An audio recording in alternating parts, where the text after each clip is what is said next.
So here now we're going to do our assessment. We're going to assess to determine if the controls have been put in place properly from the implementation standpoint and that they're actually working the way they should and producing the desired results. So Drew, I'll kick it over to you for what are your thoughts on assess?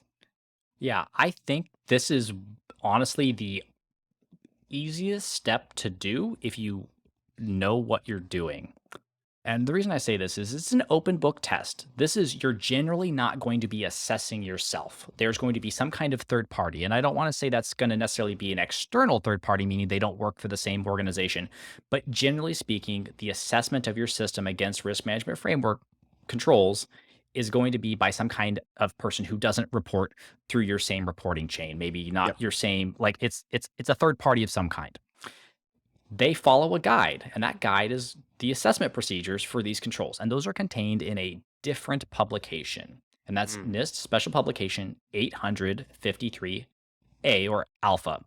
And that has the entire process by which these controls will be assessed.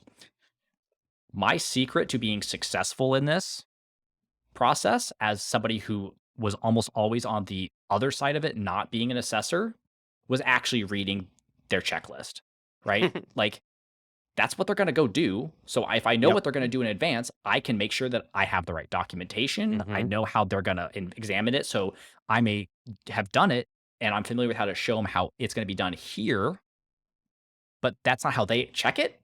But it says over here how they check it. I go check it their way, and I'm like, oh, okay. I didn't realize that register, whatever, right? Like it's done, but like you're proving it to the test, right? You're answering to the test, and I'm sure Kip and Jason have talked a lot about the what's the right answer to a question. It's the one that the test writer wanted you to get, and they're giving you the test ahead of time. And so go read 853 alpha. That's the short version. The next bit of that is understand 3 key words, and this is to all of the people who might perform an assessment because they get tapped on the shoulder to come help a team.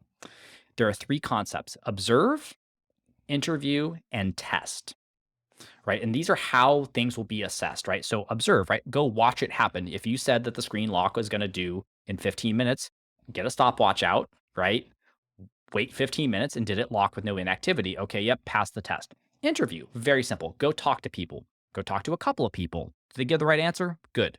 Test. Now on the screen lock one, right, like you kind of observe and test, and so there's some crossover here. But maybe if you said it's a multi-factor authentication, right, ask somebody, like have them provision you a user account and with a username and password, and then go try and log into a system. And if the system doesn't let you log in because it now asks you for some kind of second factor to authenticate into that system, you've now tested to say that that's successful. And so those are really like that's the whole process, and they're just doing that for all of the controls. Money and time are not infinite. Different assessors and the organizations that support them are going to have different skill sets. They're going to have different priorities, and they're going to probably have communications with whomever the authorizing official, which we'll get to here in just a second, what they care a lot about. A quick story here is I've done a number of systems on a very traditional, streamlined RMF process following the same people that Jason's worked very closely with.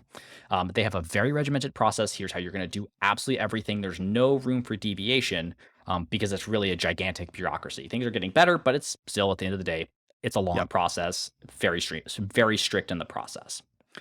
I worked on the side doing for other people that have it that do RMF, but they do it a little different way. And literally, the person that was doing the assessment for the package called the authorizing official at the kickoff of the assessment and said, "What do you care about?" And that conversation really fed into the entire assessment plan of what we were going to do and how we assess the system. And it was much more effective. And we got out what they cared about because they were the people who owned the information. I think that was really important. And I hope that as people maybe embark on their own organizational journeys of RMF, or people listening, and maybe there's somebody in a DoD organization that's like in charge of something, like that's a great way to do this. The last Mm. piece of advice on assessment that I would say here is like give grace to one another, because a lot of the time the people coming in to assess you aren't going to know maybe your system as well as you do, or the tool or technology that you chose to do it. So they're going to maybe ask what are perceived to be ridiculous or silly questions, or maybe make them appear ignorant. And they may be some of the smartest people, but they just don't know how this particular vendor's product implements that control. So, going back to what we talked about a little bit before, and it sounds like Kip and Jason have talked at length about this, goes back to your soft skills. So, understand that these people are not your enemies. It may feel like it's a battle, it may feel like it's a war, and their adversaries. Don't treat them that way. And this will be a much better time. Yeah, the other thing I would say that I've had a lot of success with the RMF process is, as Drew said, knowing what you're being graded on and the format that they're expecting to see that in. So there may be things where it says, are you doing proper logging? And that person may want to do that as simply an interview and go, hey, Drew, do you guys do logging? Yes, we do. Okay, check, move on, right? Or you may get an assessor who's saying, well, show me your logs. Show me exactly how often you rotate your logs. Show me how you're protecting your logs and you encrypt them. Show me all of these things, in which case you got to log in the system and show them that. If you already know ahead of time what you're going to be asked, you can actually have all this stuff ready to go. I had one system I was doing an RMF on, and they originally scheduled a week-long assessment. We were done in 2 days because by the time they showed up, we had everything printed out. We had all the checklists. We knew exactly what to show them. I had basically a big binder, and I just walked them through everything, and they go, great, you guys are good. Check, move on. We're out of here.